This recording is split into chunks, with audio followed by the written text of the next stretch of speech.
Hey, good morning. I was waiting for our Facebook Live to pop on, and I have Sandra here this morning. And good morning, it's Sally Hayes with your Monday Motivation, and we're continuing our conversation around the one thing. And we've gone through all the lies, we've made it through all the lies that we've heard about success. And now we're going to talk about the truth. And we're beginning on our page 98. And you can see that we're in part two, the truth, the simple path to productivity. And I know you want to be more productive. And so, okay, so just a side thing, productivity. I just need to know in the comments, do you say productivity or productivity? Because I've heard it two different ways in the past week. And it's like tomato and tomato. I have never called it productivity. Always called it productivity. Just curious what you like or what you think is right.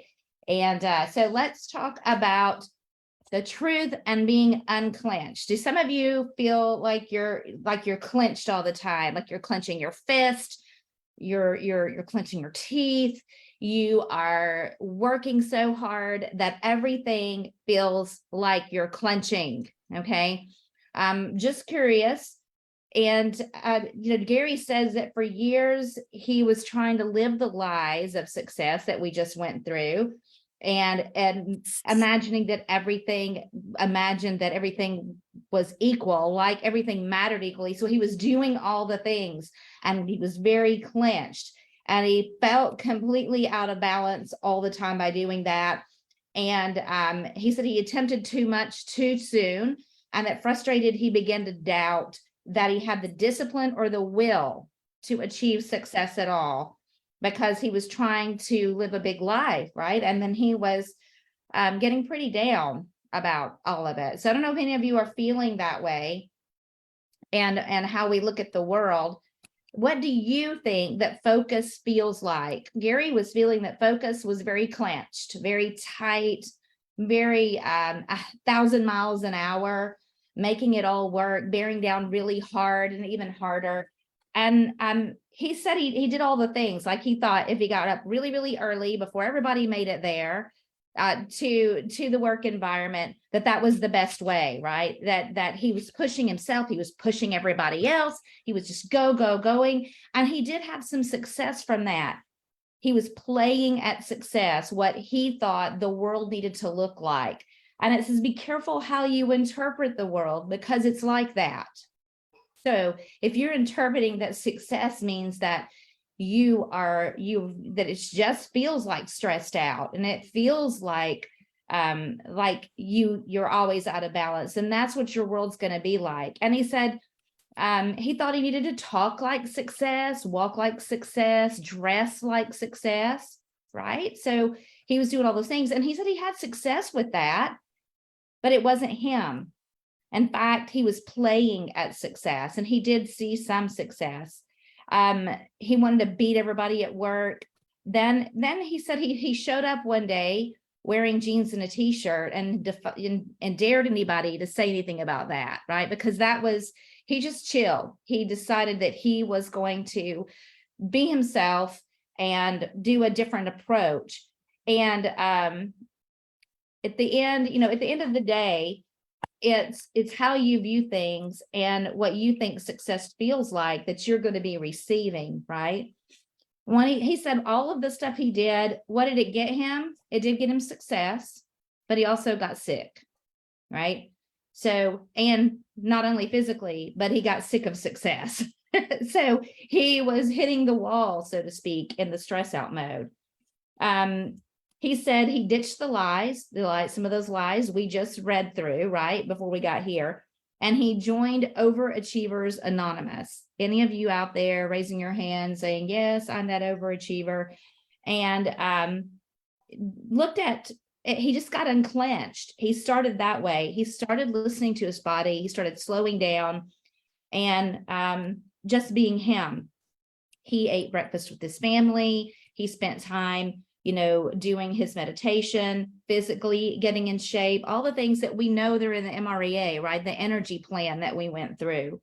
And When he challenged all those lies that we just went through, the axioms of success, if you will, he actually became more successful. He felt better than he had ever felt. And he said he thinks we overplan, we overanalyze, and we think that long hours are virtuous. I mean, I know I get into that mindset too, right? That when we do those things, that we are wearing a badge. Okay, we're a badge of, we're being martyrs for success. So it's not all the things we do, it's the handful of things that we do. So he succeeded in spite of everything, not because of it previously, but he also got sick. So success comes down to doing this, being appropriate in the moments of your life. And this is where I'm meant to be right now, doing exactly these things. And most of all, he learned that the one thing is the surprising, simple truth to getting extraordinary results, right? And then maybe not making yourself sick or being burnt out or losing your family, all of those things. Remember, we talked about all of the balls that we keep in the air. The work ball that we juggle, it can bounce, but if we drop some of the others, they could break or shatter because they're made of glass. So this is where the focusing question started.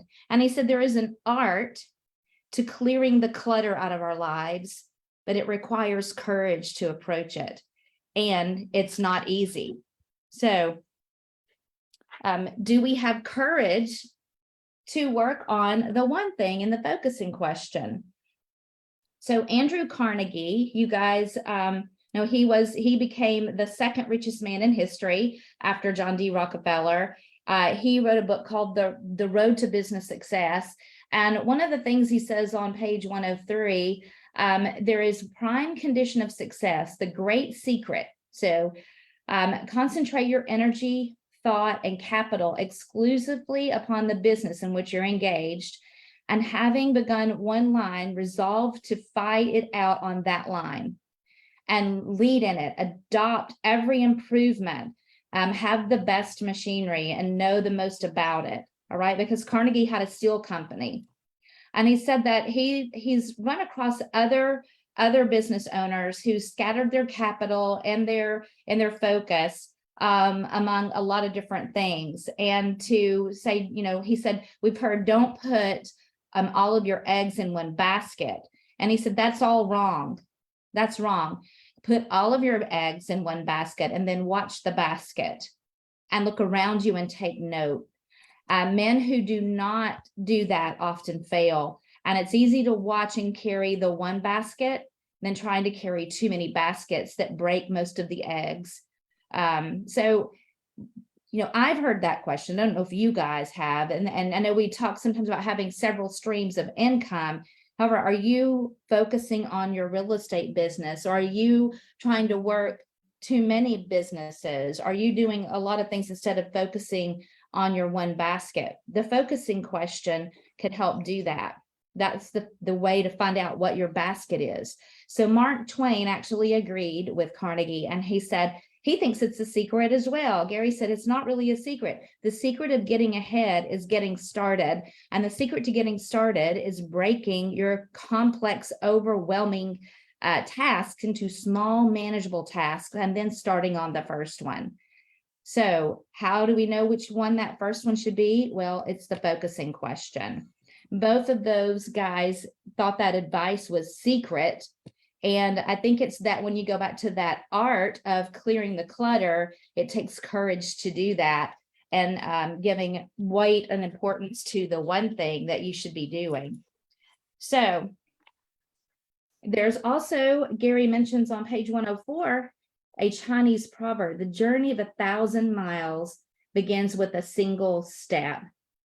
And the thing about that is what step do we take? If you take the wrong step first, you could journey 2,000 miles before you figure that out. So asking questions is one of the best ways to discover what your one thing is and what you should be doing.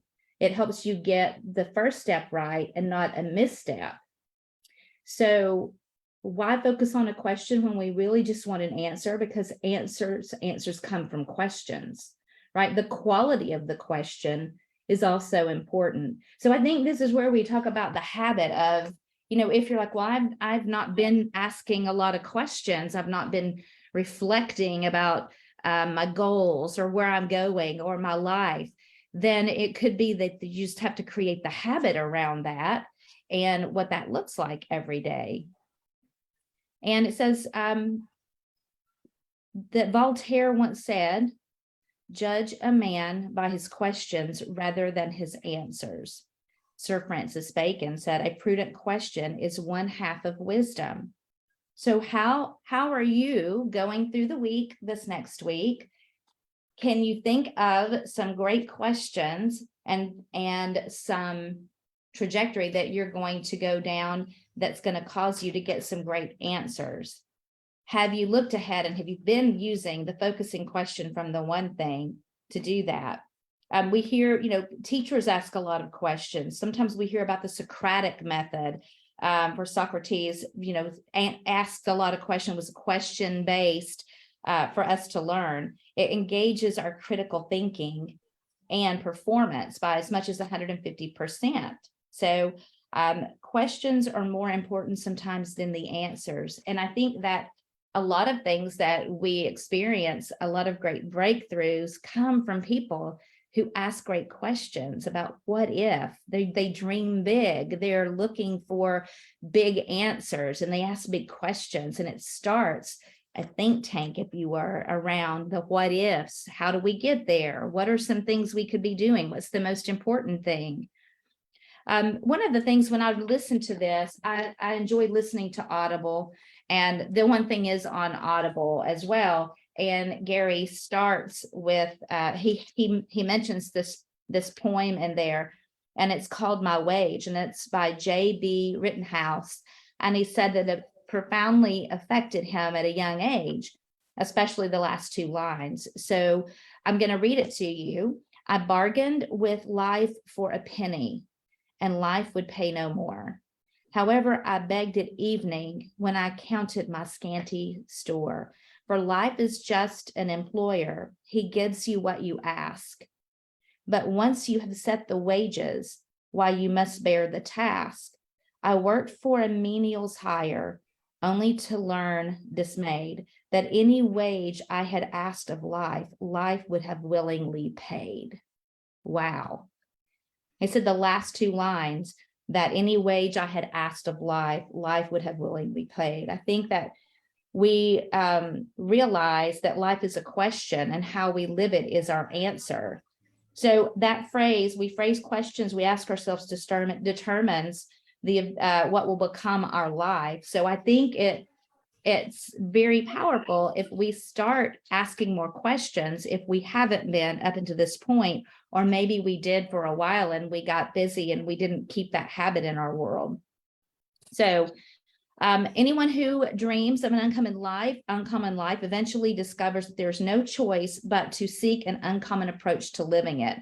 So the focus question that we learn in the one thing is the uncommon approach. So here on page 107 is, of course, a nice little drawing, and it's the big picture and the small focus, right? So the big picture is what's my one thing? What's my one thing? The small focus is what's my one thing right now? He says that you can ask that all day long. You can ask it, what's my one thing this morning? What's my one thing this today? What's my one thing this week? What's my one thing this month?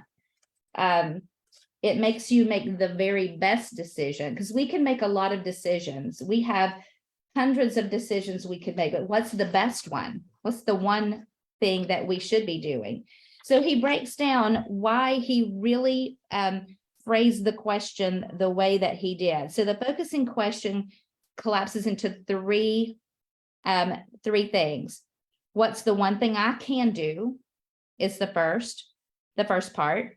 The second part is such that by doing it. And the third part is everything else will be easier or unnecessary. So what's the one thing I can do tells us to be very specific and get one thing versus many things. Just one thing, you can only pick one. You can't pick five, right? The second phrase says, what can you do? And those are powerful words because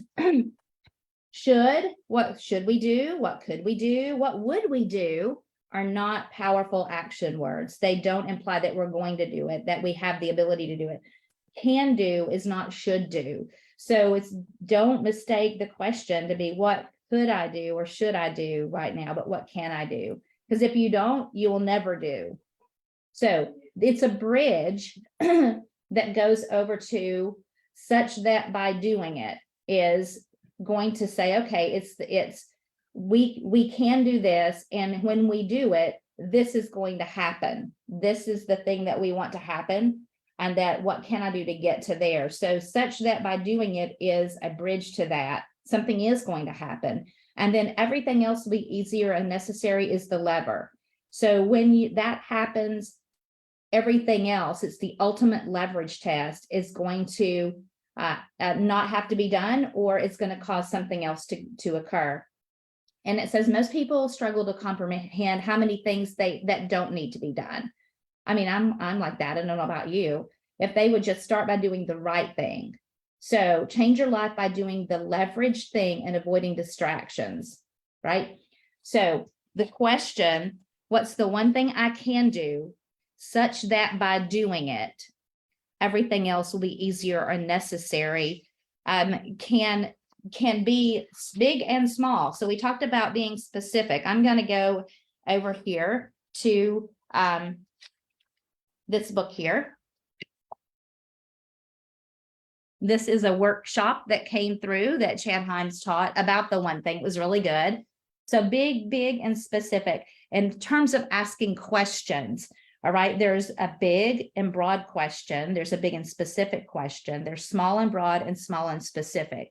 So ask a great question means we think big and specific and find a great answer is research and role model.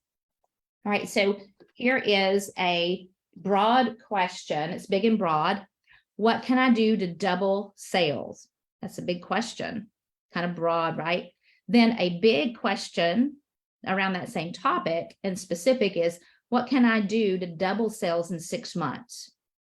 Then what is small and broad? What can I do to increase sales? Versus small and specific. What can I do to increase sales by 5% this year?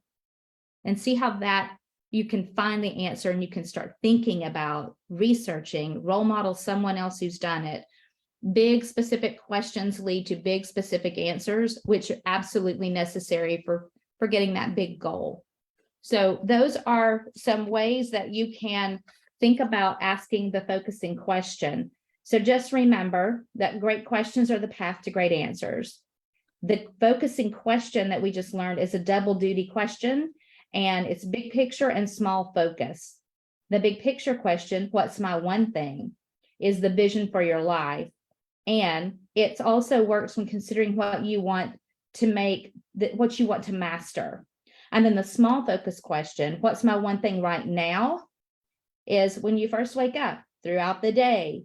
It's the one thing that you need to do. It's that first domino in every activity. So whether you want to get big answers or small, asking the focusing question is a success habit for your life, okay? So it is a habit that we're going to talk about building the habit next week and specifically honing in on your spiritual life, your physical health, your personal life, key relationships. This next section is going to help you work a plan on living the one thing focus question and having better, extraordinary results.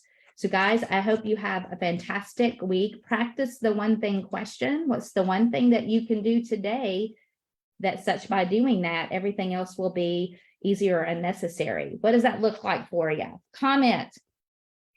Come by and see me if you need to. Have a fantastic week.